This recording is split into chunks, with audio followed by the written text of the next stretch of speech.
To start with the next chapter, that is life cycle costing. As the name suggests, the chapter is life cycle costing. So it tells us about the whole cost of a product, the cost of a product in its whole life. This concept is derived from human aspect, as a human being have a life cycle starting from birth, maturity to death. Similarly, a product to have a certain life. Firstly, it's introduced, then it's grow, then it get mature, and then decline of the product. Like in human beings, an infant is born, then that infant grows, then adolescent, then maturity, then old age and death. Similar is the case with the products. So in this chapter we will be considering the cost of a product in its whole life, starting from its introduction till its withdrawal. So the basic meaning of life cycle costing is basically to calculate the economic cost of a product or service during its entire life cycle. At different stages, different kinds of costs are incurred for a product or service. So the total of all these costs comes under the life cycle costing. So under this chapter, life cycle costing, we will be considering the life cycle of a product, which is known as product life cycle. So what is product life cycle? It is simply the time a product exists. For how long a product exists in the market, it is going to be its lifespan. There are different stages in the life cycle of a product, like introduction. At the very first stage, whenever a new product is launched, firstly someone would have thought about it. This is the idea that comes into someone's mind. According to that idea, a new product is manufactured, it is introduced in the market. So the very first stage of product life cycle is introduction, where a new product is launched in the market after proper research and development. Here, most of the cost is related to its promotion. Maximum efforts are made so that people should come to know about the product. We try to maximize our promotional factors. The next stage in the product life cycle is growth. Once we have introduced the product in the market, we have used different promotional techniques to make people aware about our product. Next comes its growth.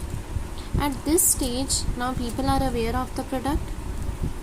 They are purchasing that product. So here sales rise at a rapid pace, increasing sales at increasing rate. Product becomes very profitable because more and more people are purchasing our product. At this stage, the product is not having too much competition. That is why here products profit are maximum. Competitors start entering the market after seeing the growth of our product. So up to this stage, we are in a beneficial position. Next is maturity. When our product becomes mature in the market, means now there are some other similar products too in the market. Competitors have brought their product in the market. Our product is at maturity stage. Those who have used our product will be using it, but the sales will not increase at the increasing rate. The sales will continue to grow, but at the decreasing rate. At this stage, the main effort is on survival. The main effort is to compete the competitors because maximum competition is seen at this stage. This is the market saturation point. After maturity, there is no scope of further increase in the sales. So this is the maturity level that those who can use it are using it. There is no scope of further increasing the sales.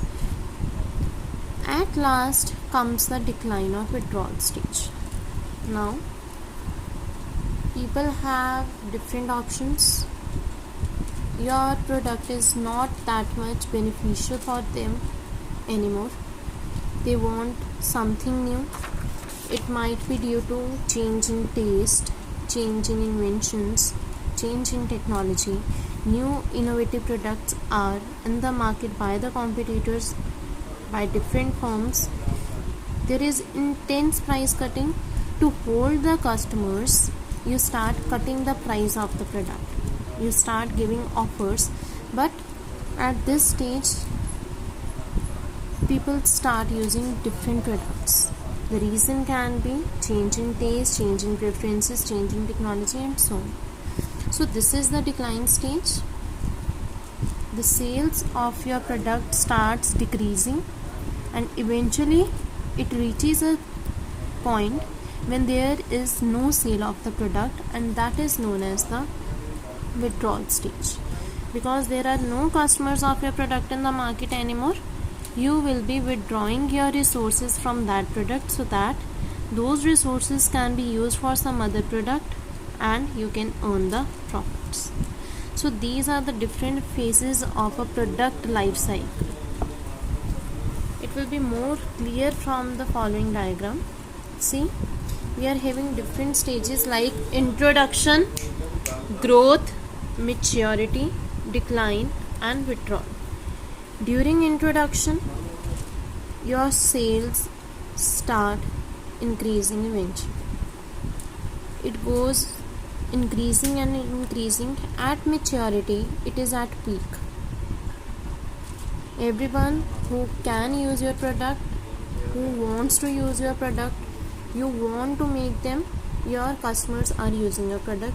After that, it starts to decline, and at the end, when the sales comes to zero, you will be withdrawing your product. This is your product life cycle.